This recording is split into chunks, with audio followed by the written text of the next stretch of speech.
Gopa, maybe, so we have very little time, but we have our colleagues Manveen and Krishna. We have Yogesh, Pravas, and Leena. Most of them you'd know.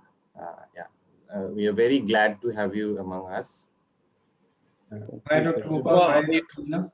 Good afternoon. My name is Dr. Manveen. I teach at the law school. And I think we haven't met in the past, but I'm very happy to have you on board for this panel discussion today. And I look forward to a very engaging discussion. Thank you. The only problem here is that there is a power failure, okay? And Mumbai in June, it's too humid. So, Gopa, would you like to come a bit later then? No, it has come. So, power has come now. Oh, great. When I finish, power came.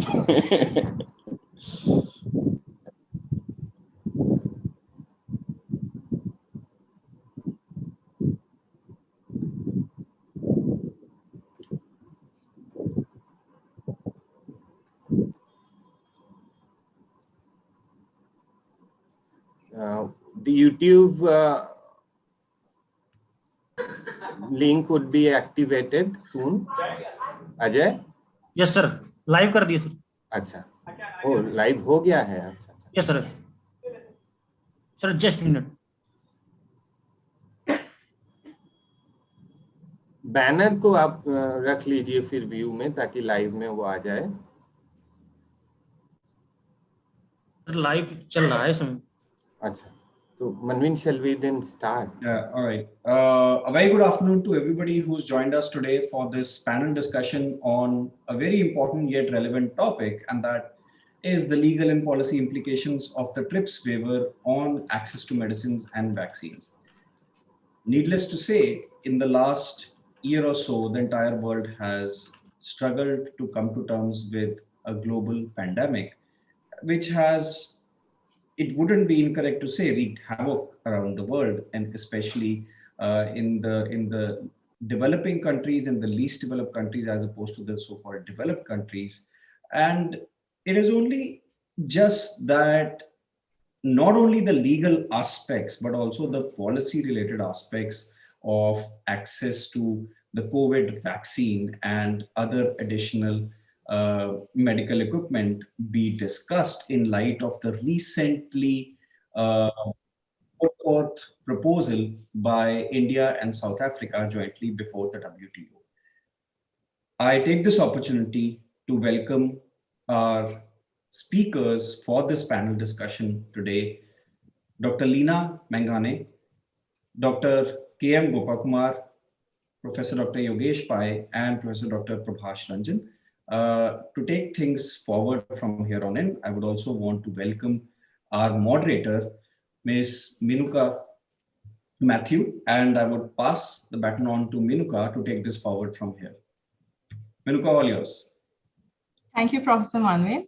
Welcome, everyone.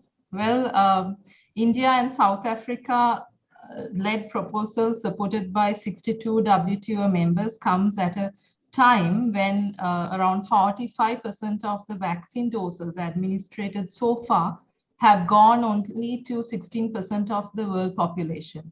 In fact, this world population is in the developed countries. And in fact, also that around 50% of the vaccines administered so far, 50% of US and Israel population are being vaccinated. This means like 50% complete doses, the 2 doses. In fact, while this is happening, countries like India has managed only 3% and Philippines only 0.9% and South Africa 0.8%, the vaccination rate so far. So the developed countries have proved that vaccines work because they have managed to reduce the infection rates. And some studies also predicts that around 92% of the countries that are most poor, they would not be able to vaccinate even 50% by next year end. So the fact remains that there is no enough vaccines in the world. So keeping this background in mind, the TRIPS waiver proposal could significantly impact the progress to come out of this pandemic, and especially for India. India as a pharmaceutical giant as well has advantages of this proposal, other than the battle that we are going on with the COVID. So this afternoon, we are fortunate to have the best minds to take us through the topic in understanding the legal and policy implications of the TRIPS waiver for India, the pandemic hit pharmaceutical of the South. And I'm very honored to introduce you to our panelist, Dr. Yogesh Pai, Assistant Professor and Co-Director, Center for Innovation, IP and Competition, National Law School, Law University, Delhi. Dr. Leena Mangani, Global IP Advisor, Medicine Sans Frontier, MSF Access Campaign. Mr. K.M. Gopakumar, Legal Advisor and Senior Researcher, Third World Network. And Dr. Prabhash Ranjan, Senior Assistant Professor, South Asia University.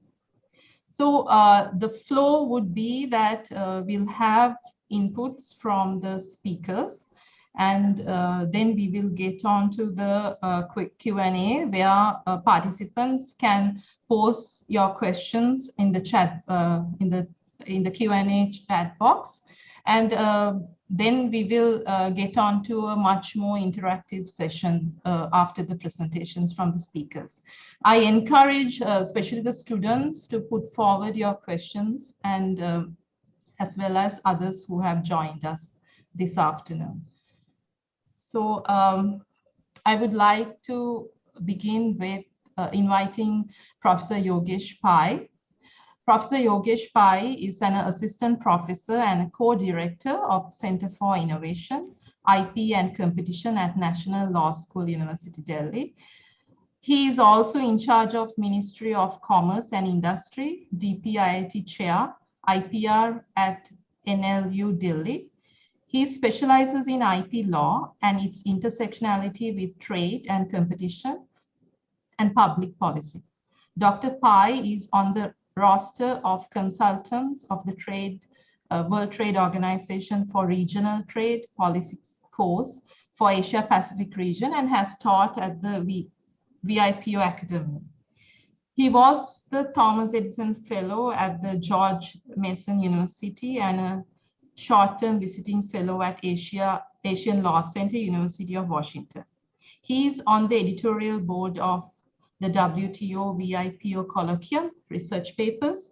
Dr. Pai has also been on different committees of the Government of India on issues related to IPRs. Professor Yogesh, over to you. Well, thank you. Thank you very much, Minuka. Thank you everyone at Jindal Global Law School and Jindal School of Public Policy for having me here. I think this is a very good occasion to have a round of discussion on the waiver, particularly when the country and the world is going through a crisis like a pandemic, and particularly India, where the second wave has been very harsh. So keeping that in mind and keeping the background that you gave, with reference to the vaccine inequities, and also not just limited to vaccines, but other kinds of COVID-related drugs and including diagnostics, etc.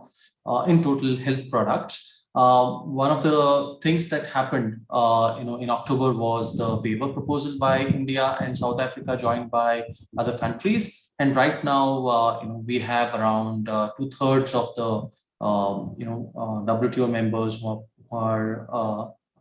have supported and sponsored the proposals, and US has recently agreed. Now, what we are looking forward to is the support from the European Union, and that remains the last major power that is opposing the waiver currently, along with the UK. Well, they may have their own political or other reasons for opposing the waiver, but let's come to what developing countries like India have been wanting.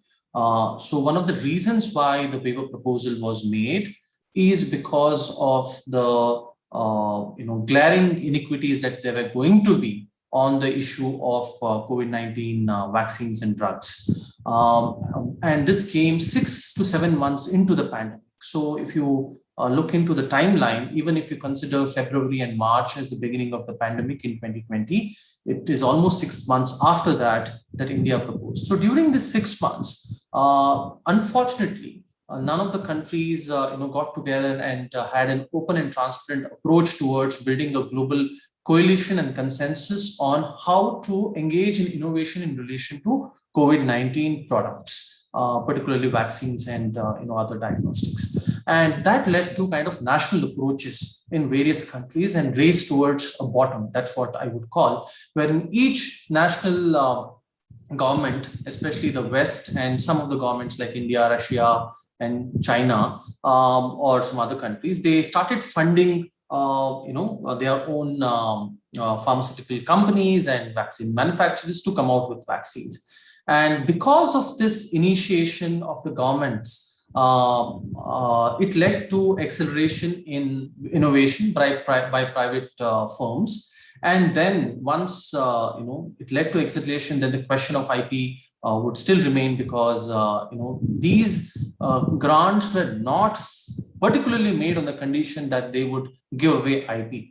Now, one good question to ask is why, instead of global innovation approach towards both innovation and access, was not followed up during the early stages of the pandemic, which led to India actually reacting in a way it did by proposing the waiver proposal, India and South Africa jointly. And we should ask the question as to why national approaches towards funding this kind of innovation and allowing private firms to have IP was made. If you look into the basic fundamental reason, I mean, it's people would say it's public policy or economics 101, where they would say, this funding was granted based on the condition of IP because private firms would not be interested in innovating without the guarantee of intellectual property protection at the beginning itself. But having granted intellectual property protection, it would mean also that IP controls can be exercised in terms of how many vaccines are to be produced globally. One of the consequences of this was that, since those days of even prior to the regulatory approvals being granted, where definitely these private firms took the risk to come to the market. Many vaccines actually failed, they did not come to the market. That's factually true. But then scaling up parallelly did not happen for various reasons. Some governments, made these commitments through advanced market commitments, and that's where only for those, vaccines scaling up happened, and where there were no advanced market commitments, etc. Because this is largely a government procurement market. This is a monopsonistic market and not a market that is, which is a private market, right? So in case of vaccines, the story is that, because of this lack of AMCs, these companies did not parallelly engage in scaling up. So another question to ask is, could there be global, collaborative financing in a much better way, in a much more, ex ante way? Because you knew right from day one that if vaccines are going to be created, you need them for everyone. Nobody can be left without a vaccine. And if it's such a global public good, the real question to have been asked at that point of time, right at the beginning of the pandemic, is without having these national approaches towards, vaccine innovation, would global strategy towards financing these vaccines and removing the IP fetters as much as possible could have been a better way to look at this issue. The second thing is, one of the problems with the national approaches is because production, needs certain kinds of technology absorption capacity. The question was immediately who could produce. Now that question could have also been resolved if you had by the time started creating certain kinds of human resource and other kinds of technological capabilities for scaling up, which I think was also not done from a global perspective. It was done by some private companies. They knew what they could produce, what they could not. But at the policy level, I think that did not happen. And that's the reason why we are in the situation that we are. While India made the proposal, well, my opinion, personal opinion on this has been that this proposal may be good in terms of a long-term scenario, wherein you can think about a situation where without the protection or the guarantees of IP, people would still be willing to scale up, people would still be willing to engage, private players would still be willing to engage. But having said that, because these inventions did not come out without IP, naturally contracts and existing contracts led to a lot of licenses. Now, of course, those licenses are not still enough for us to ramp up global production, right? So you have 5 licenses in India. The most modern, that is mRNA platforms, have not been licensed in India. But the question today is, how fast are you going to ramp up production? Are you going to wait for the waiver to ramp up production, or are you going to have private licensing, voluntary licensing deals? And that is already happening. Now, one of the situations that you will see is that companies like Cipla and Wockhardt are asking the government. In fact, I read yesterday in the newspaper that Cipla is asking the government that they should not be engaging in any price caps of these mRNA booster doses that they are going to produce. Now, if the government of India gives that commitment, I don't know how they are going to give that commitment. If they give that commitment through advanced purchase commitments, then perhaps this issue is resolved, that X amount would be produced at at a particular price. But if not, then if by virtue of loss of IP controls more production is envisaged and the prices are going to fall down, the government of India may not be willing to make those commitments, and these kind of voluntary deals might perhaps not happen immediately. The advantage of the voluntary deals are that voluntary deals comes with technology licensing and sharing of deep know-how and manufacturing. Now, in certain cases, you might require them. You will have access to regulatory dossiers. You will have access to other kinds of manufacturing secrets. And in such situations, it's perhaps easier for people who are bound by voluntary licenses to come up with the doses as faster as possible. But if you wait for the waiver, then perhaps that timeline would not, that the vaccines have to be immediately processed, depending on how much time we take for the waiver. Now, the second thing is, if the waiver is going to disincentivize current contractual licensees, because you are going to have non-waiver products, howsoever they might be produced, we don't know, because technology transfer and active collaboration still remains a challenge under the waiver. How that is going to happen is a different question. But having said that, how are we going to treat the existing players in the market, because they have made certain upfront commitments? So those are the kind of questions that we'll have to answer in the short run.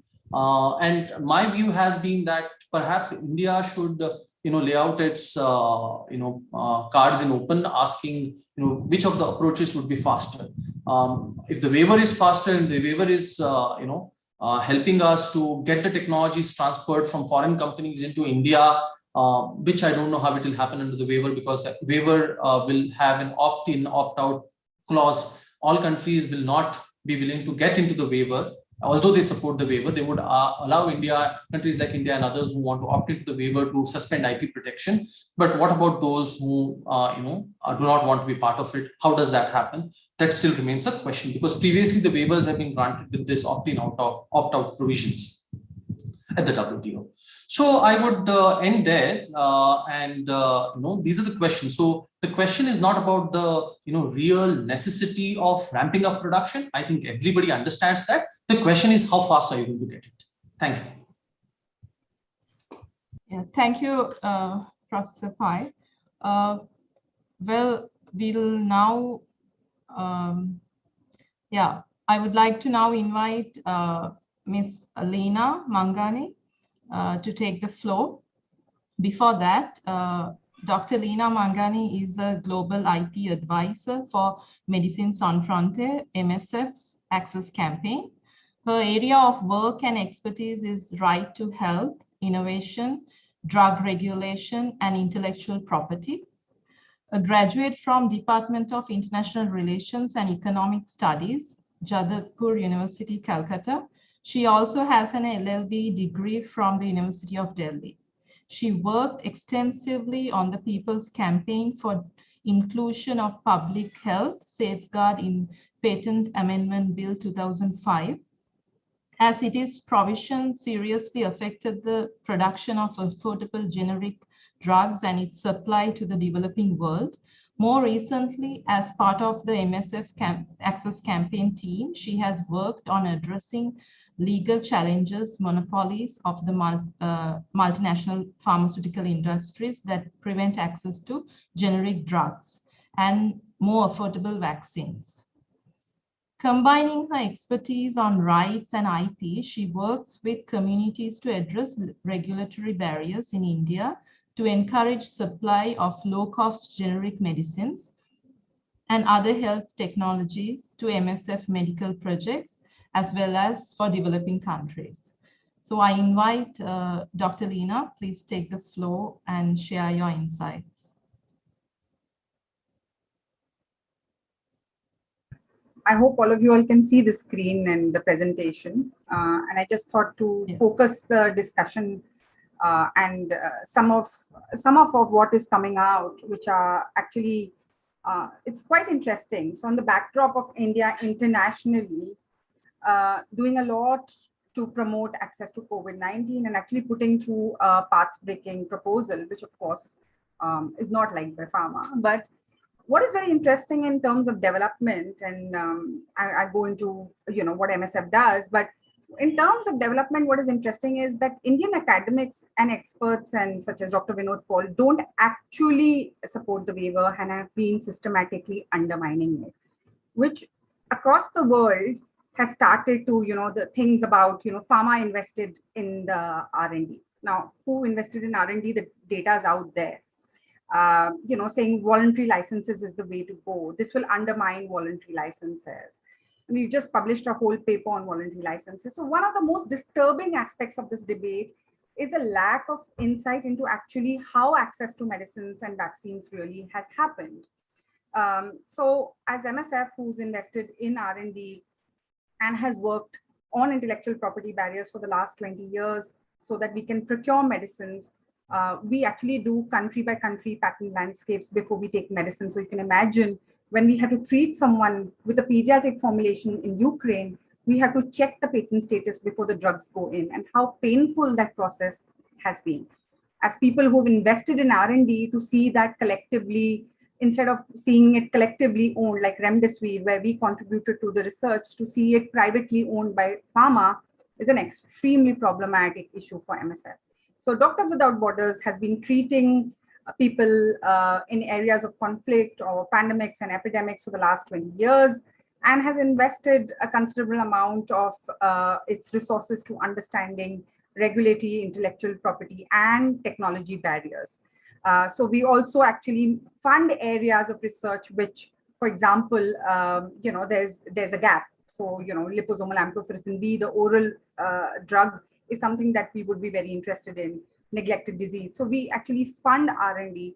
We look at the technology gaps. We understand what the technology gaps are, and we worked on that. So we worked on the pneumonia vaccine, and now we are working on the COVID-19 vaccine. So that's just sort of to establish the background. So this is the work that we do, and we do it across 3 areas, which is unaffordability, unavailability, and unsuitability. And, pandemic sort of touches all of these issues when it comes to, the Pfizer vaccine, just, the kind of cold chain that you would need, the fact that it is completely unavailable in the country unless we sign an indemnity clause, holding a country hostage to signing away the rights of people without due parliamentary discussion is a matter of great concern. And of course, the unaffordability of it, we have seen discussions about Moderna and Pfizer being marketed in the private sector, where, of course, the wealthy and the upper caste, and I really bring that is because it is about vaccine apathy, that the richer and upper caste and white people have obviously dominated access to COVID-19 tools. So, when you look at it, it sort of touches all of this and more. So what are the basic concepts about intellectual property? And I'm now going to assume that everyone knows this. Intellectual property is a system of monopolies. You can do it through trade secrets. You can do it through data protection at the regulatory front. You can do it through data exclusivity, which is a TRIPS plus provision. You can do it through patents. You can simply do it by tying someone up with voluntary license, saying, this is your geography. You will not step out of it. even if you stop using our technology and IP. The different ways of creating monopolies, and IP is sort of tied in the heart of it, So I would encourage people to actually read voluntary license agreements before they understand whether actually tech transfer has been beneficial or not. Many of the people in industry have started to decline technology and take the license only over IP because it ties them in terms of supply in the future. So even after IP expires, you can't enter those markets. So I would really encourage people to read those licenses before they actually, sort of start, campaigning around voluntary licenses. We've done 20 years of work and we just published an academic paper. These problems of intellectual property are absolutely not unrelated. They are, they're absolutely fundamental to the issue of vaccines and drugs and other health technology. For example, the chemicals and buffers that go into making the reagents and the tests, for example, have been in the hands of 2 or 3 companies all across.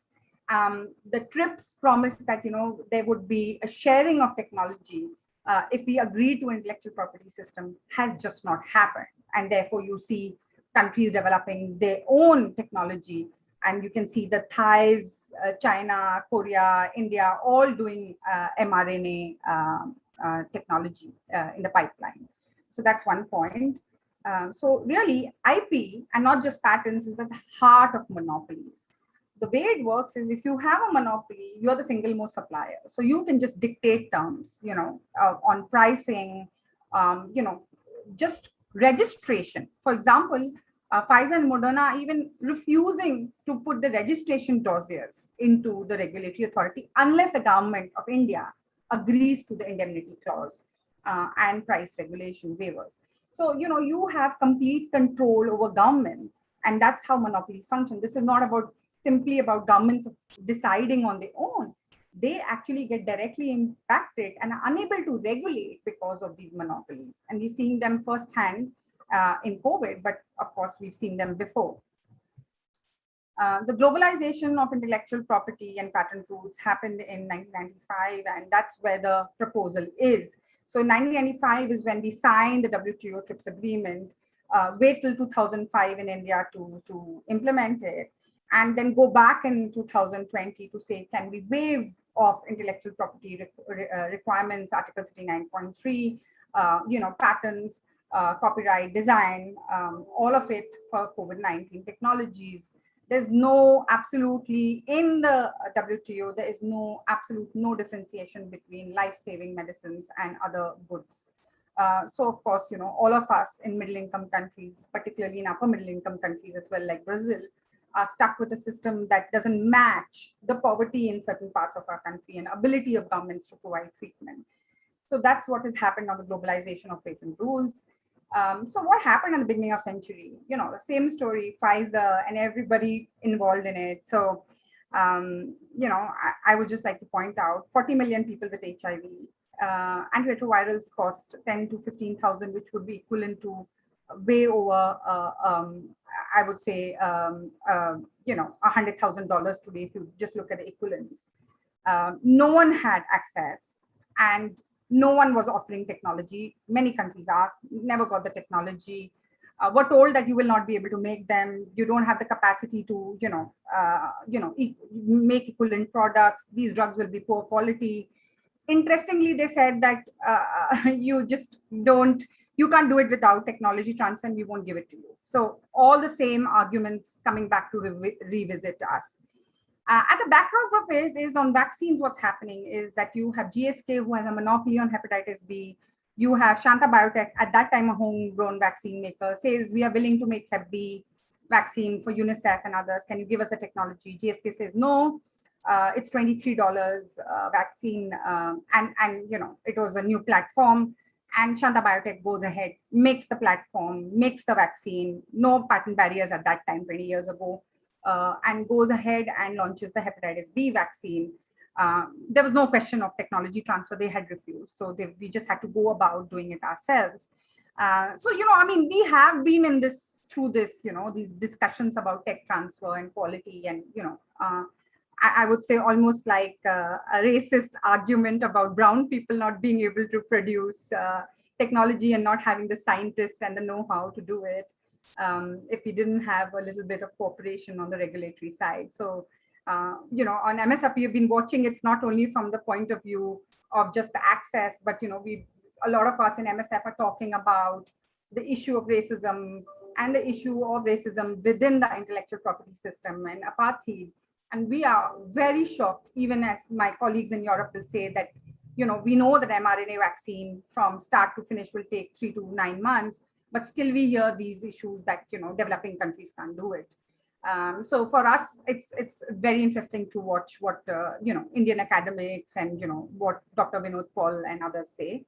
I'm going to finish very quickly. So Pfizer did this exact same thing to us in AIDS. It had a drug that could save lives and prevent opportunistic infections, and it chose to price it at, say, $27 a pill. No one could afford it at that time in the developing world. No one could afford to pay it. Thailand had one, and South African activists actually bought the Thai generic, took it to South Africa, and said, we are violating your patents, and we are just going to go about doing this publicly. And that's the whole debate on the TRIPS agreement went into the public domain, with thousands of people starting to march across the world, challenging not only just Pfizer, but the TRIPS agreement and what was happening around it. Not unlike what's happening in COVID and how people are mobilizing. So we agree that, TRIPS agreement should not impede. But then we see that if you look at Baratinib, no one notices it because, we are the SOS people. People call us in the middle of the night to get medicines. And, I got this horrible, 7 or 8 nights of not being able to sleep when people would call me for Baratinib. And there was Eli Lilly, it was 3,000 a pill. So I had 2 categories of clients, as a lawyer. One category who just could not afford it, and one category who could afford it but couldn't find it. And, my advice to everybody at that time is just launch at risk, break the patent, do it now. Well, that happened. And what did Eli Lilly do? Come back with a voluntary license. And now you have a break in, you have a huge outbreak in Nepal. So you've got a beautiful, nicely gift-wrapped voluntary license coming from Eli Lilly, landing on NATCO and CIPLA and everybody's laps. But the drug cannot cross Indian borders. So what use is this voluntary license? When we talk so nationalistically about the benefits to Indian companies from these voluntary licenses. So as I say, the devil is in the details on voluntary licenses. So as MSF, we can't take Baratinib from NATCO to any other country. This is just the start of the problems of intellectual property on the treatment of COVID-19. I could just start reeling out the pipeline and the patents on them, including Covishield. We've seen this battle before on cancer, on Imatinib, where people were extremely divided. They said, India was stealing Novartis's R&D. We could make the drug at, as I said, the cost of production was barely $100. The Indian price was about $790 per patient, while the American price was $106,000. So that was $100,000. And you had South Africa, $35,000. And it was very funny because followed by that, there was an even more expensive cancer drug, and Bayer stood up and said, well, we are not making these medicines for Indians at all. So they pretty much said that, what we make is not for people in developing countries. Lastly, what we found was Imatinib was publicly funded, huge funding coming from the US government and also from US scientists who were working in these labs. Tax subsidies, orphan status, and so on. They recovered it within months, and they have a monopoly of 34 years on Imatinib. So when you recover your investments in 6 months and then go on to make obscene profits across those countries, you need to start thinking about what you're doing. And that's just one last point I just wanted to make. The cost of production of goods. No one knows what Pfizer is making. Well, we do not know how much is Serum Institute making these vaccines at. So we have to go with what pharma says. So one of the reasons we want competition is that you would see lower prices for COVID-19 goods. It covers not just patents, it covers the whole plethora of intellectual property, including trade secrets. And Brazil has passed a legislation to deal with the issue of trade secrets. And, lawyers, law always has to follow the situation. And, people have started to look at trade secrets and how we can deal with them now. well, pharma continues business as usual. Pfizer's made absolutely blockbuster profits out of COVID-19, Moderna too.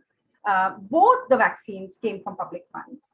So I would like to sort of highlight, out of the $100 billion that went into R&D for COVID, 93 came from the public. So that's our money, whether it's US or EU. It's our money, and we are paying twice over for the research and then for the final product. So there was absolute de-risking of the innovation process in terms of advanced purchase agreement and also upfront for research. So we completely de-risked, governments completely de-risked research for the pharma companies.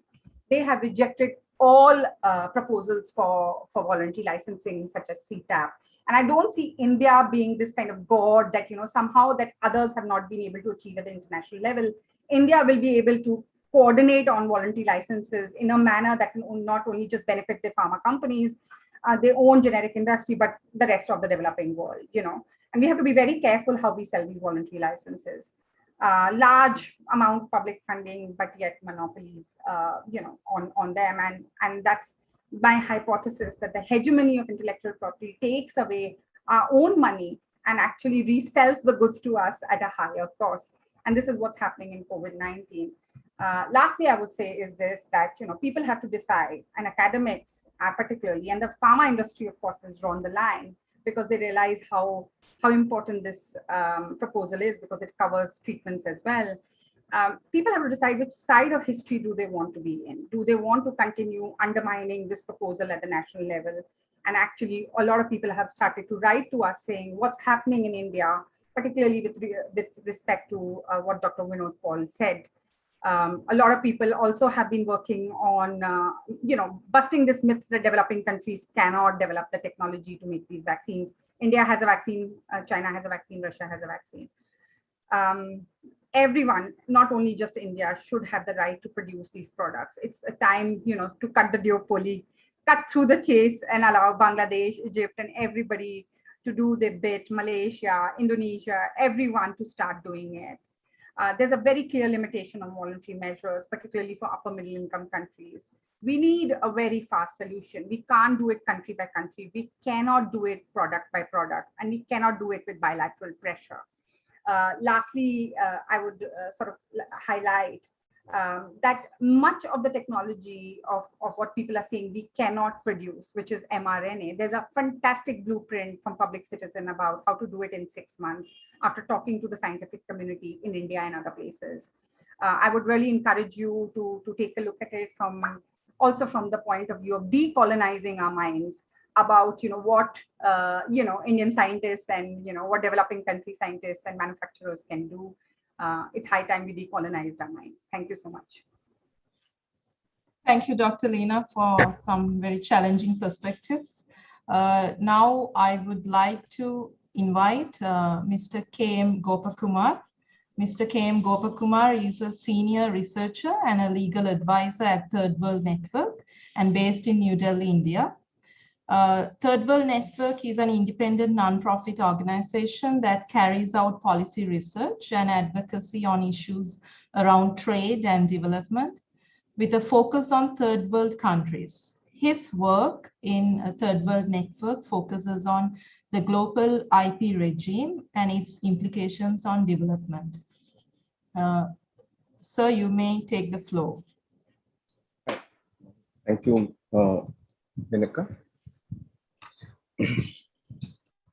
So let me start with one very broad point. That is, basically, we should look at this issue, much more holistically. It is not only an issue of intellectual property rights, or it's not only an issue from a public health perspective. It is also simply an economics issue. It's an all-encompassing issue, and we should look at much more holistically. Then, we will be able to understand some of the points people are making. So I'll try to explain this, from with an example. One issue people suggesting in the light of this COVID vaccine shortages is the public sector. Definitely, economics who are obsessed with the efficiency angle will insist that public sector is non-efficient, they cannot do the job, so there should not be public sector or that policy advice to maintain a public sector capability is not a very good idea. We should have private sector, and definitely there is a efficient private sector too. But what they ignore is that to approach this issue from a national security perspective. So often in the vaccine debate, we ignore this the national security angle. This is also very much, all these vaccine research also very much involve with many times with the security establishment in many countries. So therefore, maintenance of certain level of capacity is very important, and even whether it's in the public sector or public government controlled facilities. This is happening in every country. Even in US also, they do support the private sector, or they do give government contract to maintain certain facilities, even in the private sector, but for the purposes of health security angle. So this one example. So I think we should approach this issue, from much more holistically. And another example could be that, if you, even from a legal perspective, if you look at this issue of a waiver, so waiver may not resolve the uncertainties, because from an international investment law perspective, there is a danger of companies suing countries who suspend the intellectual property protection and enforcement, because they have the right under various bilateral investment treaties to sue the government for taking measures which undermining the investment. Of course, expropriation is allowed, but the dispute will be related to the compensation. So, but the political reality is that we all know that people may not go to that level of challenging it, precisely because they want to keep the system running and the investment arbitration industry to run.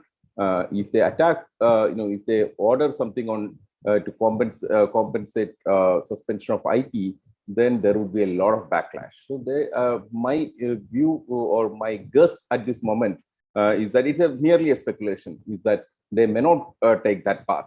So I'm saying that these kind of various political, economic, as well as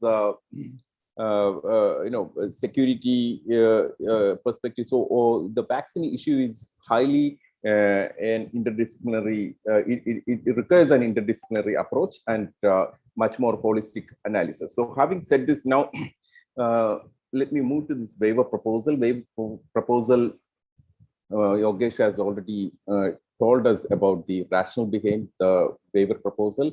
It's by and large to scale up the medical products required for COVID response. So that's the rationale behind the this proposal. It is not only limited to vaccines, or it is not only limited to patents. It is at least 4 types of intellectual property. The scope of this proposal covers at least 4 types of intellectual property rights: patent, copyright, industrial designs, and trade secret. So scope is wider in terms of the product coverage, as well as the types of intellectual property are concerned. So now the revised proposal is on the table, and which brought a bit more clarity in terms of the scope of the products. So it is very clear now. It is the medical products, health products and health technologies, which are required for the containment, treatment, and prevention of COVID. So that much clarity is there, and there is also clarity with regard to the duration of the proposal. As per the proposal, at least 3 years. After 3 years, it proposes a review, and based on that review, General Counsel can set the date for the termination of the proposal. And thirdly, it also brought a recognition of the kind of public investment involved in the innovation. and the various actors involved in the innovation. So it recognizes, but that's much more in the preambular paragraph. So there was a discussion on 31st of May. That is the first meeting of the TRIPS Council. It was an informal TRIPS Council meeting, and there was a discussion. What I read from the information available from the WHO press notes, etc. It's basically what I could understand, that there were a lot of support to this proposal and to move forward. And at the same time, there were certain countries, around 10 countries, expressed various kinds of reservations, but nobody has opposed the moving forward. So that means, in a way, in the coming days, there would be a discussion or the negotiation will be much more focusing on and that the language of the decision. So we can anticipate there might be many more meetings to discuss the way forward. So there is a sign of the moving away from the stalemate. So this is what I could gather, but I might be wrong too, because there is no formal decision has come how they move forward. I think it may emerge after the 8th and 9th of June. There is a formal meeting of TRIPS Council.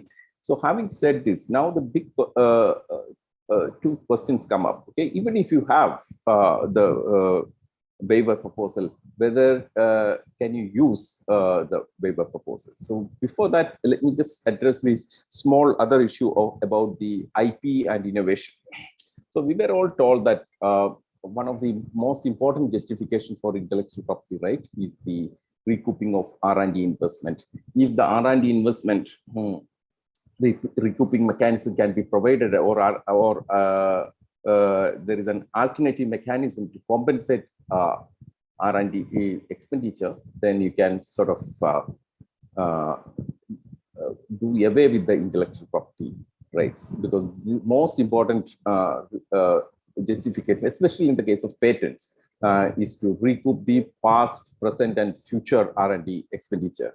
So if there is a mechanism, you can basically dealing the cost of R&D from the price of the product, then the price would be available and accessible, much more affordable price, and you can avoid the monopoly is in that particular product. So here there is a typical de-risking. It's a case in point. There is a complete de-risking happened. This de-risking happened two ways. Vaccine manufacturers were either financed. They were financed either for R&D or for scaling up of production. So that way there is a complete de-risking. But these companies are not ready to do away with the IP monopoly. So that means there is something other than the R&D investment, or there is some other interest which goes beyond the usual justification we hear on the for the protection of R&D. So leaving, let me just leave it there. That point, I think it's basically the lesson is that what we learn in law schools or even in the undergraduate class, that this is the justification for patent protection. So we need to really question. That's not the justification alone. Okay, that's you can justify, but even after there is a complete de-risking happen, companies are not ready to leave the IP. Even the governments who funded that R&D are not pressing the companies to do away with the monopoly. So now the question comes, when it comes to vaccines, whether the patent alone is enough, or many people write, vaccine patent waiver, vaccine patent. It is not about vaccine patent waiver. As I told you, it also includes trade secret. So here, patent alone will not do, because you need to access the trade secret. This trade, basically, you need to access the information related to manufacturing process. Then only you can have a fast tracking of the production and the regulatory approval. But what's the important point we should understand here is that it is more of a regulatory issue rather than a technological issue. I'll explain. I'll take 2-3 minutes and explain to you. In the case of a generic medicine, the regulatory agencies never look at the manufacturing process. The generic company has the only obligation to show to the regulator is that the product they have produced is already up, it is equivalent to what is already approved. So, for example, if it's a sofosbuvir and an Indian company produces it, they have to show that a bioequivalency study or a bioavailability study. That is also in the case of certain class of drugs. Otherwise, there are other methods to show that this is an equivalent. It is all the same molecule. Okay, that's good enough.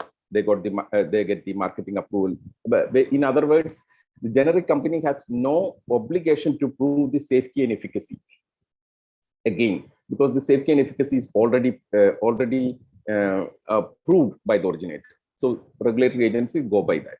But when it comes to vaccines and biosimilars, okay, let me focus on vaccines here. There is an additional burden. Every manufacturer has to prove the safety and efficacy. How do we prove the safety and efficacy? It's a series of preclinical and clinical studies, including a phase 3 trial. So here, there is no concept of generic vaccine manufacturer.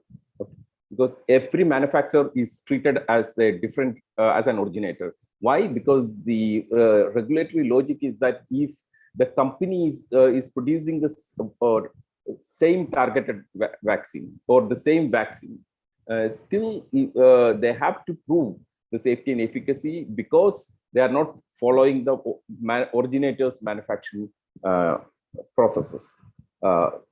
So it is impossible to follow the originator's manufacturing process because that is kept as a trade secret. The only way to follow the originator's manufacturing process is to obtain that through a licensing agreement. So this gives enormous power to the originator companies. So even after the expiry of the patent, you won't able to produce a vaccine so easily because of the requirement of clinical studies. As a result, what happens is that only companies, those who are having that much resources and those who can spend that much time can develop a copy or a follow-on vaccine or a non-originator vaccine.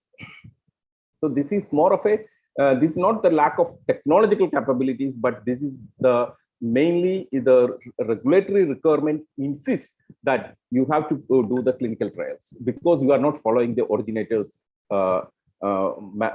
manufacturing processes, which I told you is kept as a trade secret. So the trade secret, when we talk about know-how, the know-how is basically to do away with or to obtain the waivers from the regulatory agencies. But that that is the problem lies essentially because is in the trade secret. So it's an IP which is blocking. Okay, so when we talk about tech transfer or know-how, what we ignore is that it is an IP issue. It's a trade secret issue.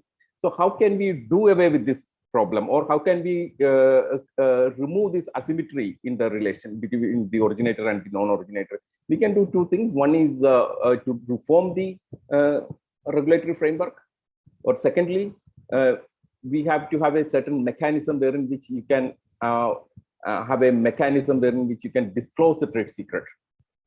So let me take up the first thing. If as per the WHO guideline, if there is an immunogenicity correlative protection can be developed, or which is called ICP. If there is an ICP, there is no need for a phase 3 trial. So I think the COVID vaccines are moving towards that direction. Okay, WHO is working to develop an ICP. Or other regulatory agencies are also working. So you can use all these clinical trial data and other data because how many almost we are reaching almost 1 billion of vaccine doses have been administered. So that shows that you have all this rich data and you can develop an ICP. That means you can do away with the phase 3 trials. So that means you don't have the dependency on the originator's manufacturing process can go down, because in the ICP, you don't have to show all these things. If there are certain parameters are developed, if your vaccine can generate that parameters, that's good enough. Okay, so that's one way. And second, trade secret protection. there should be a mechanism, because there is no compulsory licensing equivalent mechanism to force the originator to disclose the trade secret. So there should be a mechanism. So one way to do is that the regulatory dossiers can be shared in this case to with the originator to the non-originators, and you can actually facilitate the non-originator production. Again, when it comes to the US or even European Union trade secret laws, trade secret protection is not that secret. They are US FTC, the Federal Trade Commission, that's equivalent to our Competition Commission, forces many trade secret owners to disclose or to transfer that trade secret to other companies, mainly in the case of mergers and acquisition cases. There are other judgments also from the courts to transfer this. So how many more minutes I have? 2 minutes? Can I take? Or Yes, yeah, probably a minute. Yeah. I'm stopping it. What I'm trying to say is that it is not the global financial issue. It is not only the technological capability issue. It is the asymmetric relation built through the regulatory mechanisms and intellectual property rights, which gives the powers to the pharmaceutical companies or the originated companies. So the waiver will bring a level playing field.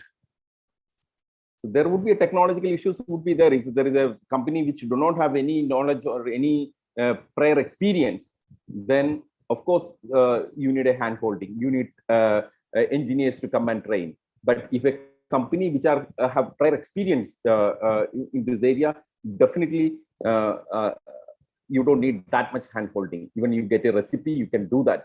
So what the waiver is trying to do is that waiver is going to create a level playing field. So just one more example, and I stop it. It's like a chef who makes a chicken biryani also can make a mutton biryani without the help of a person who daily make the mutton biryani. Okay, looking at the recipe. Okay, that much is possible. It is complicated. I am not saying that it is that easy. Everything is complicated. Okay, even driving is a complicated, but many people drive. When running a plane, piloting an aeroplane is very complicated. Even walking is a complication, but everybody does it. Okay, so that way it is not impossible. You can do that even without the originators. But definitely it takes time. But the trade secret transfer, it cuts short the time, because in a pandemic, it is important to fast track the production and put it. So that you need the trade secret and access to the trade secret. So it is not an impossible task, and we should look at it much more holistically this way. Thank you.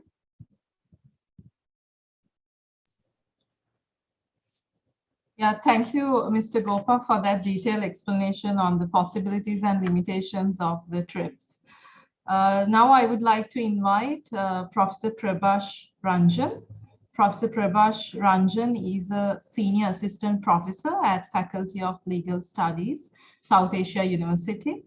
Dr. Anjan holds a PhD in law from King's College London. He has been a visiting scholar at Brookings, India, and a visiting fellow at Lord Pack Center for International Law, Cambridge University. He has authored a book, India and Bilateral Investment Treaties, Refusal, Acceptance, Backlash, published by Oxford University Press in 2019. Recently, he has invited by the Parliamentary Committee on External Affairs to depose as an expert witness on India's bilateral investment treaties. Dr. Anjan has published in several leading international journals. He regularly contributes opinion editorials in India's leading national newspapers like Hindustan Times and The Hindu. Professor Prabhash, over to you for your insights. Thank you very much. I'm extremely grateful for this kind invitation. And let me start by saying two things first. Firstly, that I'm not an IP lawyer. I'm an investment and trade lawyer who does dabble with a little of IP.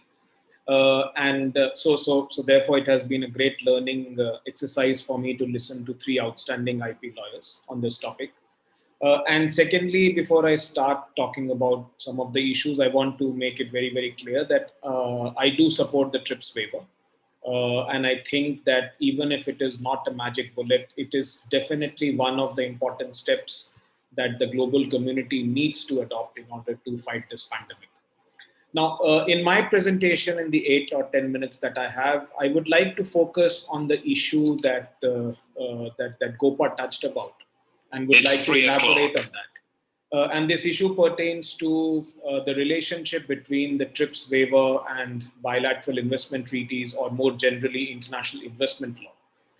I believe that this is an issue which hasn't got the kind of attention that it deserves. So while we have a very fuller understanding of what the TRIPS waiver is, what implications it entails, and to what extent it would be successful or not, we have not been able to focus much on the relationship between TRIPS waiver, if and when it comes, and its relationship with the larger body of international law, and specifically with international investment law.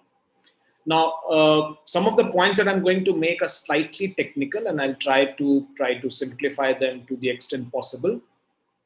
I'm going by the presumption that when the TRIPS waiver would be adopted, countries will have to amend their domestic laws in order to implement and enforce the TRIPS waiver, because the TRIPS waiver on its own will not do anything.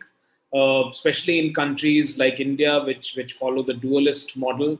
International law on its own does not become applicable within the domestic legal system of the country. So countries will have to amend their domestic laws in order to implement and enforce the TRIPS waiver.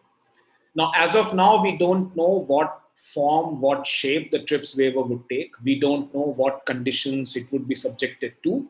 But for the sake of the argument that I'm making, I'm presuming that the TRIPS waiver would allow countries to suspend or not to enforce intellectual property rights, because I think that is the only logical way in which countries would be able to benefit from the TRIPS waiver.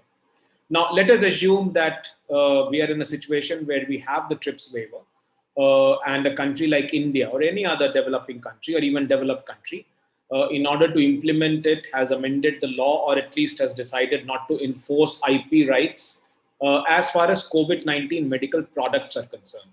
And as Gopa rightly mentioned, when I say COVID-19 medical products, I'm not limiting myself to only vaccines, because the TRIPS waiver proposal is comprehensive. It should not be narrowed down only to vaccines. It covers drugs, it covers therapeutics, it covers technologies, it covers a wide array of products that would be important in scaling up the production of COVID-19 medicines, drugs, etc. And therefore, I'm talking of TRIPS waiver in a more comprehensive sense. Now, one of the possibilities that exist is, as Gopa mentioned about this briefly, is that can foreign investors use bilateral investment treaties in order to enforce their IP rights? The TRIPS waiver would obviously ensure that countries would be able to escape their WTO obligations without any legal challenges. So a WTO member country will not be able to bring a claim against another WTO member country. This point has actually been emphasized in the revised proposal that India has submitted. But that does not stop a foreign pharmaceutical company from bringing a claim against India or against any other developing country for not enforcing IP rights. I agree with Gopa that given the political reality, maybe pharmaceutical companies would not like to do it straight away. But then, at the end of the day, what needs to be kept in mind is that if their bottom lines get affected, then you never know, a pharmaceutical company can even take that route. I mean, who would have thought 5 years or 6 years back that Kane Energy would be trying to attach aeroplanes of Air India in US? But that's happening. They're trying to do that. So when it comes to foreign investors' behavior, one can never be sure how they are going to behave. Now, the question that I'm posing, it's a theoretical question, it's hypothetical at this stage, is that if a country tries to implement the TRIPS waiver, is there a possibility of a BIT claim coming? And if a BIT claim comes, then how will the country be able to defend itself? Now, This is not purely conjectural in that sense, because we have instances in the past, in the recent past, where foreign investors have used investment treaties in order to enforce their IP rights. So we had the case of Philip Morris bringing claims against Australia, Uruguay. We had Eli Lilly bringing the claim against Canada under NAFTA. So we do have such instances, and therefore this possibility becomes real. Now, if such a claim is brought, then what is the language in the investment treaties which countries can rely upon in order to defend itself, acting in furtherance of the TRIPS waiver? Now, this is an ongoing work that I'm currently doing, and I have, based on the research that I have done so far, I have divided all the investment treaties that exist, and I'm not talking just of India, but of all the investment treaties, basically into three categories.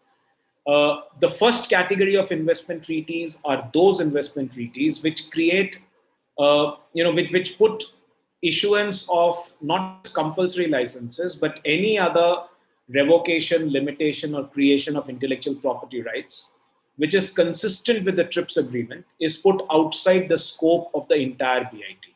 Now, this is a feature that one will find in the Indian model BIT, which was adopted in early 2016.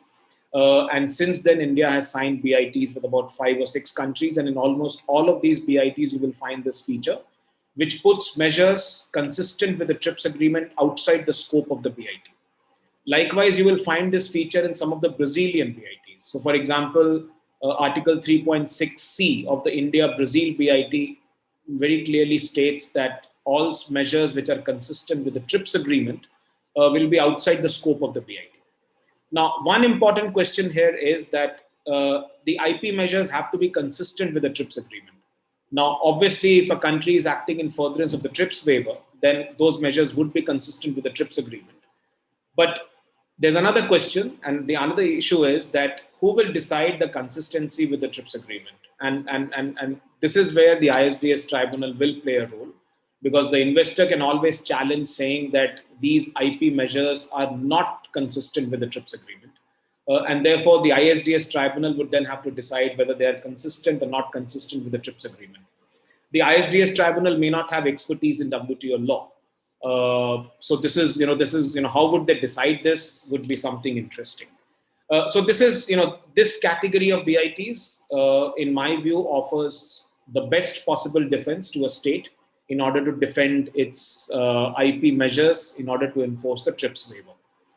Then we have the second set of investment treaties, and the second set of investment treaties do not put all IP-related measures outside the scope of the BIT, but they create exceptions for some of the substantive obligations within the BIT. So, for example, one of the concerns that has been voiced by many scholars, not just when the pandemic started, but even earlier, is that can issuance of compulsory license lead to expropriation claims by the foreign investor? The answer is yes, it can trigger an expropriation claim because the remuneration that would be offered in a compulsory license would be far less than what the BIT would demand as compensation for expropriation. So that can be the ground for the foreign investor to challenge compulsory licenses as expropriation. Being alert to this concern, some of the countries have started to insert an exception with regard to the expropriation provision. And they say that issuance of compulsory licenses or any action which is consistent with the TRIPS agreement would fall outside the purview of the expropriation provision.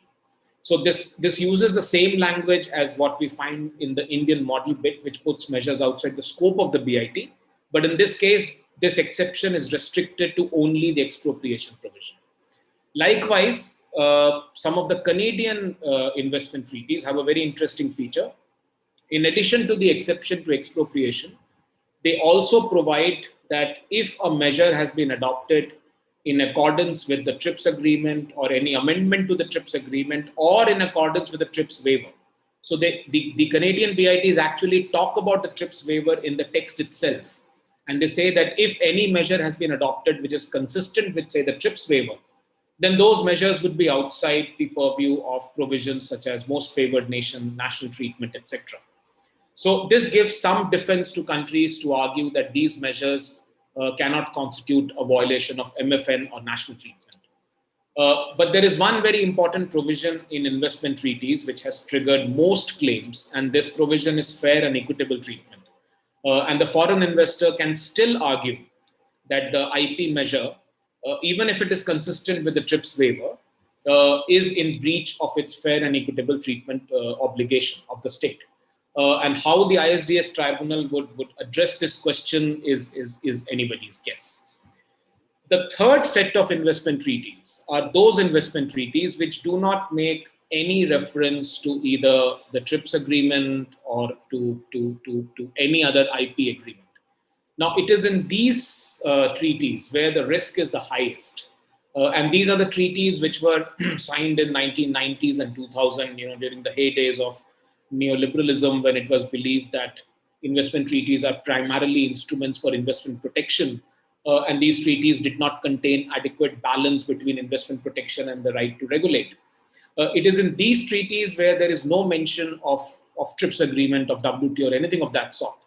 And under these treaties, if any foreign investor brings a claim saying that my IP right has been breached, which leads to either expropriation or fair and equitable treatment, the state will have to then rely on other defenses. So it is not that the state will not have defenses, but the state will then have to rely on other defenses. So for example, the state can rely on the general exception clause, which may exist in such investment treaties, or the state may rely on customary international law of police powers, for example, to say that these regulatory measures are bona fide regulatory measures for the purpose of the public health, and therefore they do not constitute expropriation.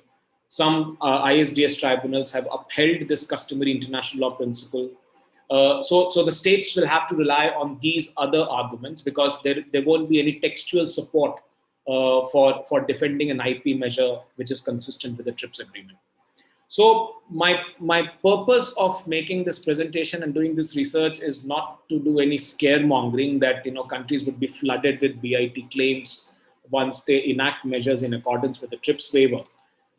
But it is important for countries to be alert to this possibility as well. So while countries are doing everything possible at the WTO to ensure that legal claims are not brought at the WTO, but they also need to be alert that legal claims may be brought at other forums, and BIT arbitration is definitely one such forum. And therefore, my final point and my proposal is this, that just like countries are negotiating for a TRIPS waiver, countries should also negotiate for a IP, waiver for IP-related regulatory rights on COVID-19 medical products from all investment treaties. I know this is difficult to do because unlike trade where you have one organization to deal with, in investment treaties, you don't have one organization. It's scattered, it's bilateral in nature. And therefore, either countries can come together and multilaterally adopt a treaty, which would be binding on all investment treaties, or they could do it bilaterally, anticipating, from which country or which company the claims might be expected, and they could bilaterally negotiate for such a waiver.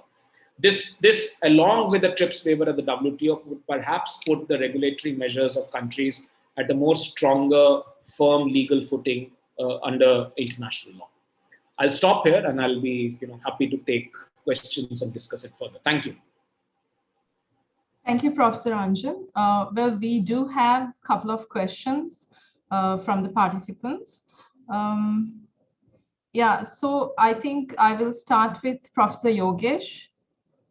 Well, there's a question that a strong argument from the countries that do not support TRIPS waiver is that IP will foster innovation and a waiver will probably disrupt future innovations. Should future innovations be protected over a life-saving vaccine? It's a very important fundamental question. In my opening remarks, I raised that how you finance vaccine innovation is also critical. If you finance vaccine innovation on the guarantees of IP protection, then you will end up having these kind of IP controls. So is there a solution for this? Now, if you ask at the beginning of the pandemic, why did governments give this IP assurance and did not completely take away? Because if the government is funding some money, the funding can be made available on the guarantee that there is not going to be any IP that is acquired, or if there is any trade secret and all, it would be shared as far as possible, with all other companies on non-exclusive basis. So, and also on royalty-free terms. Why did, even in countries like India, why did government not impose those conditions? One of the reasons being that although there is sufficient de-risking, I think Gopa has rightly pointed out that there is some amount of de-risking. The argument that private companies took no risk or that incentive purely in terms of the recovery of costs is the only reason why companies are interested is wrong. They are interested in profits, and this is very clear to anyone who studies these issues. So the issue is about opportunity cost of capital in R&D. That is, they invested, others didn't invest. They invested and they took the risk and they succeeded. Now, de-risking, if de-risking is the argument, then why doesn't the government do all the innovation, including commercialization and including everything? The reason being, government does not have that kind of capacity to do everything. Hopefully, the government should. That's a very normative question to ask. But the current situation across the world is that government don't have full capacities to engage in all innovation from the early lab stage till the shot in the arm. So that's very clear to all of you. So if you need the private sector, then if you declare ex ante that there's not going to be any IP, we need to find out how many of these private sector players would be really interested in taking it from the lab stage to the market and to the shot in your arm. So this is one of the questions that you need to consistently ask. On the other question of whether future innovation, of course, future innovation is going to happen because this waiver is not going to disturb the intellectual property regimes of the West. For the waiver is going to disturb the intellectual property regimes for them to have, recover some money from the Indian market. When I say recover, maybe we'll say not recover because they have already done their recoveries possibly. They are trying to earn more from here, right? So in that situation, it is not going to disturb those markets. Hopefully those innovations will still come, but they are now going to ask the government, to see that these kinds of technologies, they wouldn't be required to forcibly transfer. That assurance, I think, they will, get from their governments. So what then happens is a situation where you have technology that has already been transferred to countries that have waiver requirements and technologies that they are not willing to transfer, future technologies. For example, Sanofi is coming up with this nasal spray of nitric acid for COVID-19, possibly for all kinds of viruses. So the question is whether if they don't transfer the technology from there, and it does not become a brownfield technology in India, because until it becomes brownfield, you cannot engage in forced technology transfer, right? So that's the problem. The problem is that will the waiver then inspire all those countries to push their companies to do tech transfer? I don't know, because the waiver, as I understand it, allows countries who opt for the waiver to suspend IP domestically, and that seems to be the problem. The problem really is not so much about innovation incentives, because the argument of recovery and all is secondary, considering the main problem of health equities, right? But the question of opportunity cost, and they waive it like that, and that's the reason I think this question arises. Also on this, I think I'll stop there, and maybe we can have a next round of questions. Thank you. Yeah, thanks, Professor. Yeah, I have a question to Ms. Alina. Okay, I'll try to put it together as much as possible. Now, COVAX facility has not been able to achieve its goals. And in the same time, most of the frameworks seems to be working. So what do you think is like kind of a global steps in order to address these equity issues? There are several steps to the equity issue. One is the manner in which we treat innovations from developing countries. So what we are seeing now is, and I think it's very controversial to say it in India, but what you see now is both the Chinese vaccines have received WHO listing and will be supplying COVAX. So one of the predominant problems was that COVAX, the way it was designed, majority of the agreements were with big corporations, but most importantly, they were with Serum Institute.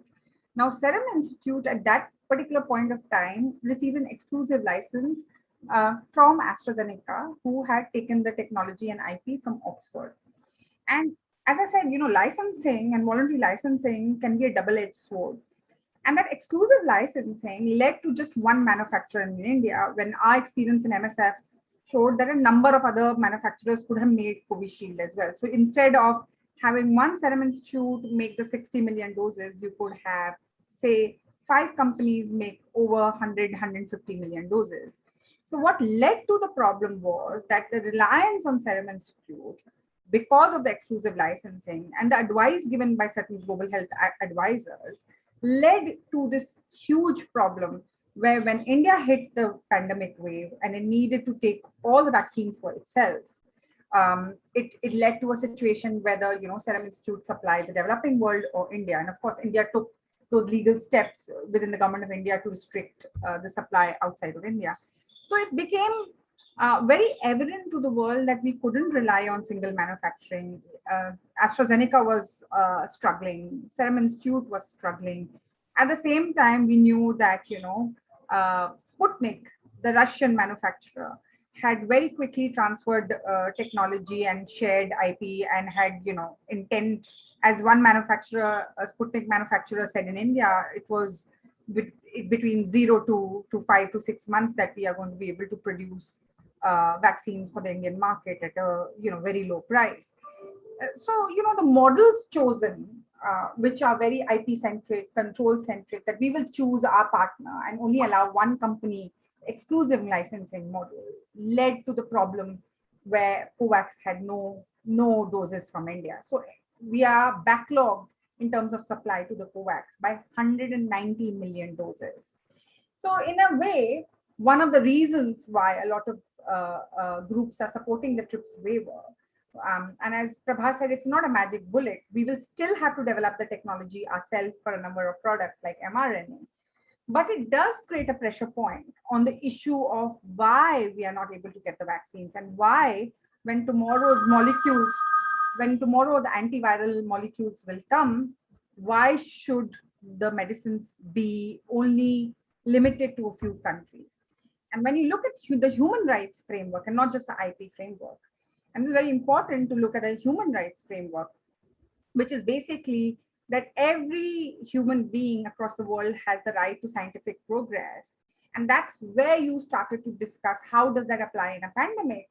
So if India or any other country develops technology that is hugely beneficial, and we just spoke to a lab and a scientific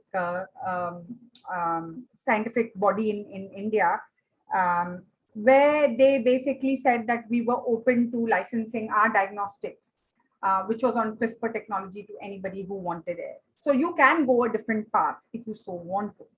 But when it comes to the Pfizers of the world, so if you take mRNA technology, that mRNA tech belonged to the German, to a German company funded by the German government. And when the German government allowed exclusive licensing to Pfizer and did not open up access for everybody else, and between the Oxford decision to go exclusive and the German government to go exclusive, we've created the biggest access problem in the world. And I cannot even imagine when the pills come for treatment, what the situation will be. And I think this is where we are. Why COVAX failed was because both the German government and the Oxford University funded by UK decided to go and use IP as a heart of the agreements with other entities. So in a way, that's why IP became such a contentious issue. And we decided to campaign as MSF and support South Africa and India on this. Thanks, ma'am. I would like to open the floor to the participants to ask questions. I think there is a question from Prats. The name sees as Prats. Please unmute yourself and you can ask your question to Mr. Gopa. Hello, Gopa. My question is that how much just from what Yogesh has also spoken, how much handholding would be required from MNC pharmaceuticals once we get the waiver? And or is there any other way apart from hand-holding from them or licenses from them? Is there any other way that we can scale up production and supply once we get the waiver? I think it is all depends on the product you choose to produce, which kind of vaccines. So, for example, if say Government of India decide to scale up the production of AstraZeneca vaccine, that is Serum Institute vaccine. One way is that government, after the waiver, Government of India can probably, it creates some kind of level playing field, and then Government of India can ask whether would you like to share this technology with anyone. So if they say no, then the Government of India has the entire regulatory dossier with them. They can give to a potential company, they can produce it. These technologies say, except mRNA, all other technologies are known. Okay, so people have worked on it. Okay, of course, this Serum Institute vaccine, in a way, that way, I think it is still new. Even the mRNA vaccine, also it is not new in the sense that at lab scale, it's all working. Okay, but at an industrial scale, it's the first time. But these technologies, what we have to understand is that, say, AstraZeneca and Serum Institute signed the agreement sometime in June, and September you have a vaccine. That means in 3 months' time you are having a vaccine. Moderna never produced any vaccine, till February. Okay, and it transferred that technology to a Swiss contract manufacturer around July, and you have the vaccine. Millions of doses have been produced. So 3 to 4 months, that's the time you need it, okay, to produce it. But if a potential company is leave without any kind of handholding, they may take 6 months or 8 months, because these technologies are around. Even in India also, there is a company which is developing a mRNA vaccine. Genova is developing. So by September, we are going to have our own mRNA vaccine if everything goes well. When Thailand, one of the scientists who are part of the mRNA vaccine technology is helping a Thai company to produce. So this technology dissemination is going to happen. But only one thing we need to keep it in mind while choosing the product. We need to choose it based on two things. One is the efficacy of the product. Second, it's the cost of the product. That also matters. Okay, if you are getting 70 to 80% efficacy, or even Novavax is supposed to have a subunit vaccine, and one of the oldest technology is giving you around 95-93% of the technology at a less than $2 cost, then you will go for that technology rather than an mRNA vaccine. It's like at this moment is a luxury because the supply chains have not been streamlined. So you have only one supplier, two supplier for various raw materials. Okay, but once that supply chain gets streamlined, the cost of mRNA vaccine is going to really come down. So you have two factors you keep it in mind, whether everything is giving a range of between 75 to 95 range. All these vaccines are giving you the efficacy, and second, the cost. And the cost of production is less, then you go for less cost of production. So this also will, I am saying that this also you will take into consideration when you choose a vaccine. And last point is that, all these technologies, the mRNA, critical aspects of this technology developed by academics, actually, University of Pennsylvania or British Columbia, etc. So it is not that Pfizer came in only because of the IP. No, this IP is also through license and sub-license. The network shows that around thousands of IP, one patent, all by various actors.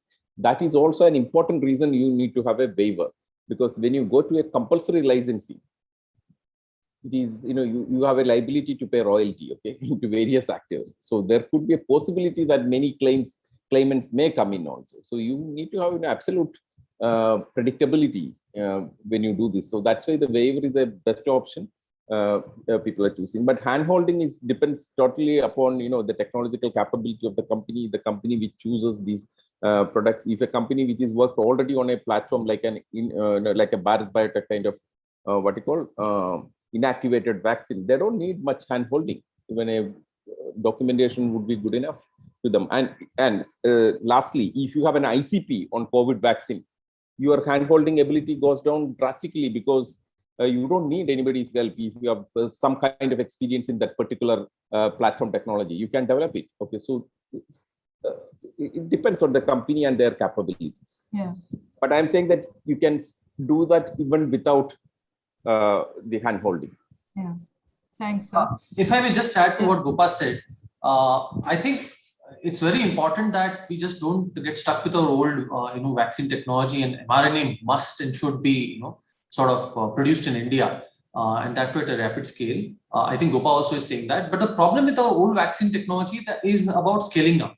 So if you look into the price point of Bharat Biotech and why the vaccine price is higher, because in a given month, Bharat Biotech, when compared to Serum Institute or compared to other mRNA vaccines, is only able to produce it at certain limits because of the nature of the technology. That is the whole virus, inactivated virus, right? And that's one problem. And dealing with live viruses, etc., requires BSL-3, which is not the case in other kinds of platforms. So I think access to that new platform would be essential for us. Whichever way we do it, I mean, that's another story. But I think still mRNA technology platform would be necessary.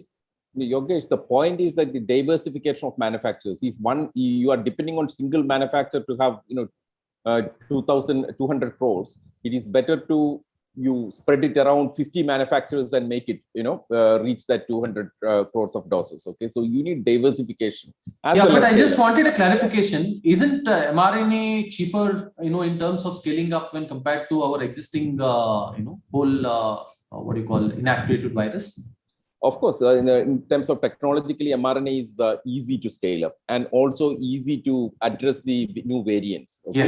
Yes. But to reach that, because it's as I told you, the supply chains, the raw material supply, etc., are very limited. There are certain monopolies there. Okay, so you need to break that also. Once you have that, the cost will come down because it's a chemical vaccine. In organic chemistry, India traditionally has a capability. So we are going to be there, no doubt about it. Yeah, thanks, sir. Yeah, we are quite running out of time, but I would like to give the floor to Ms. Leena to make your remarks. There's an interesting question by, by Shilpa Narsimhan on the chat, and she's talking about, do we have the legal framework to require companies to share their manufacturing secrets with others? Now, I would like to break this down a bit, because for drugs, we don't need that. So it's very clear that, I'm a treatment activist and I'm also a public health person. And what I've noticed about any infectious diseases, you never beat an infectious disease with just one pillar, which is vaccines. You've got to test and treat. And COVID is here to stay. So it's an evolving pandemic. It's an evolving virus. And all of us know that how difficult it has been to get a treatment that is very effective for COVID-19. We buried and burnt a few people along our own loved ones for that. So if you look at the pipeline of medicines, it's very clear that many of them are small molecules. India will be able to reverse engineer Egypt, Bangladesh, everyone will be able to reverse engineer. So I'm not so worried about that. When it comes to trade secrets, you're looking at two particular areas. You're looking at mRNA, not the traditional vaccines, which are already something that the Indians are producing. So you don't really need technology for that. So that's only one remaining area where you would worry about trade secrets. Now, India has its own mRNA product in the pipeline, and which interestingly is more heat stable. That means you don't have to put it in the kind of, cold chain that Pfizer, which is -70. Which of course you can't, get the vaccine into rural or remote areas. So, you might very well see that if we beat the ticket of intellectual property, you will see more projects like Genova coming up. Some of it will benefit, from example, from the IP waiver. Some of them will just benefit because they invested early in the technology, the first mover's advantage, as I call it. So I would suggest that we break it down when we talk about trade secrets very quickly. And lastly, I would say is this, and a colleague of mine, Roshan, and me were talking about the depository we have for cell lines in India. And if the government of India could institute a provision on depositing of cell lines and other biological material required for the production of vaccines and biological medicines, and the cell lines and other biological material that you need, which should be deposited, but is not deposited because you don't have the capacity to maintain the depository. If we could actually get the depository working, then you actually have your crucial answer on biological medicines and vaccines. Now, what I'm asking for is obviously something that pharma will obviously oppose. They will not want to contribute the cell lines. Why would Roche and Regeneron, who are benefiting hugely from the cocktail of antibodies, want to do that? And that's where lawyers and human rights lawyers and legal experts have to sort of support the government on this. So I'm going to stop here. I also need to go, and thank you so much for having me. I'm not an academic. I'm not a doctor, I have to point out. I failed miserably to get my master's or my doctorate, but nevertheless, 20 years of experience, I hope that counts. And thank you for having MSF here. And I need to leave. Thank you so much. Thanks, ma'am.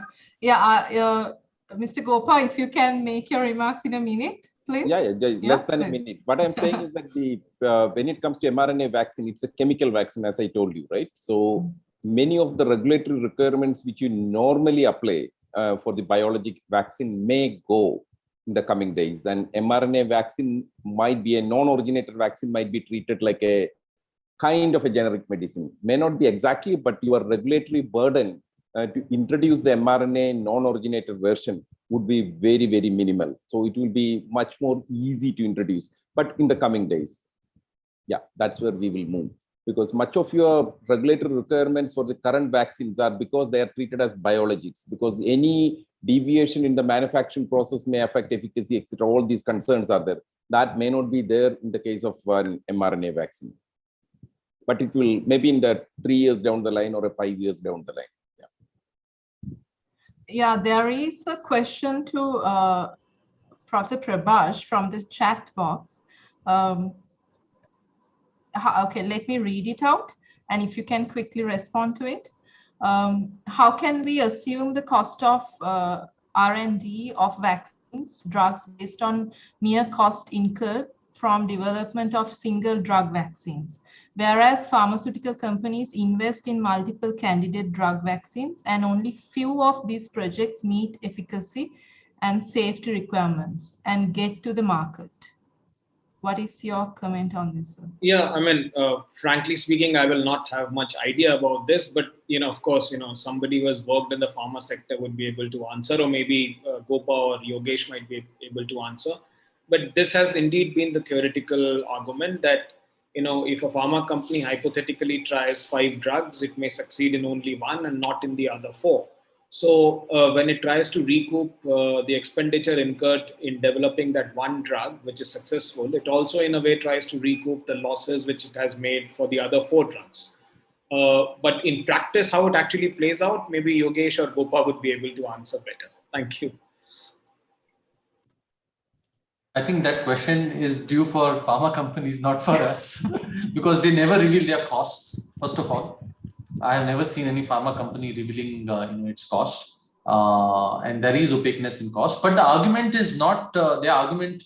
There is this argument that 1 in 10,000 is a hit and all, and how much we invest, they don't know. We don't know how much they invest. But the argument is based on opportunity cost, saying they took the risk when others did not. So that's the reason why IP is the right way to go ahead for them as far as they are concerned. But on an issue of cost, I really don't know. Of course, it's generally understood that when you are investing for other things also, and that's why you end up in one successful thing when you fail in other. I think I asked the economics or request economics to really interrogate this idea of opportunity cost, okay, because that's the room for highly speculation and to make this myth of R&D cost, okay, that's a basic thing, okay. So one need to really interrogate the use of opportunity cost in calculating the cost of R&D, because that's not the real cost.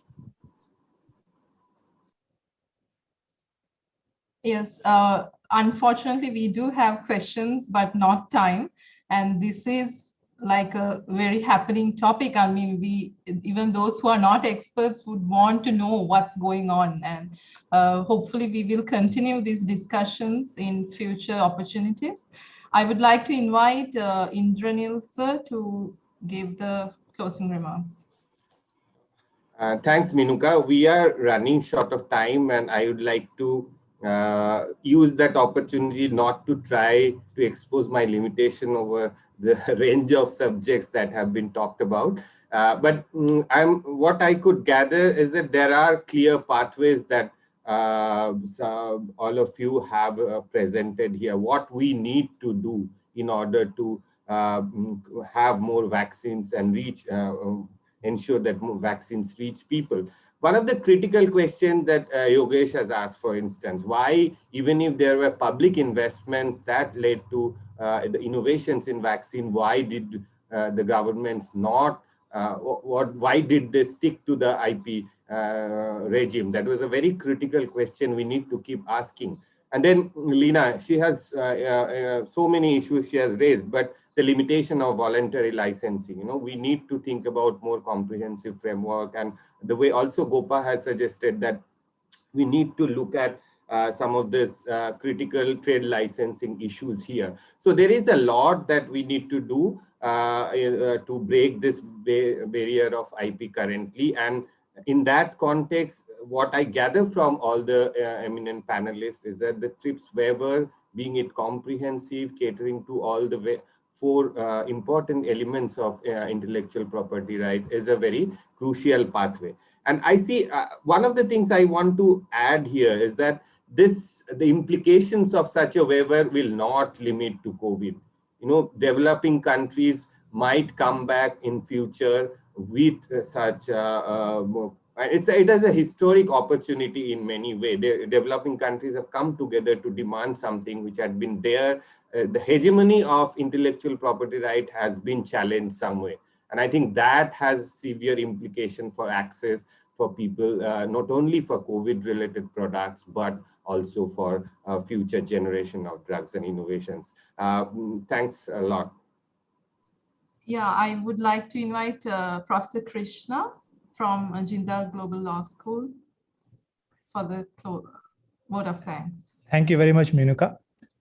So I would like to conclude today's session by thanking, first of all, our panelists, Ms. Leena Mengane, Dr. Prabhash Ranjan, Dr. K.M. Gopakumar, and Dr. Yogesh Pai for presenting their thoughts and addressing the questions pertaining to what is a very significant contemporary development around us. I'm quite confident that our audience today will benefit significantly. And the points that all of you have advanced today will inform the legal and policy decisions for confronting the COVID-19 pandemic.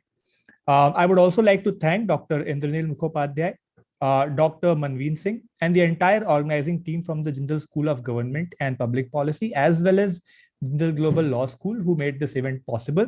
But a special thanks also goes to Ms. Menuka Mathew, who has excellently coordinated and moderated today's session. My thanks also to the IT team and the graphic designing team at the Jindal Global University for their constant support in organizing this event. And last but not the least, to our audience for their wholehearted participation. With that, I thank all of you and have a good day.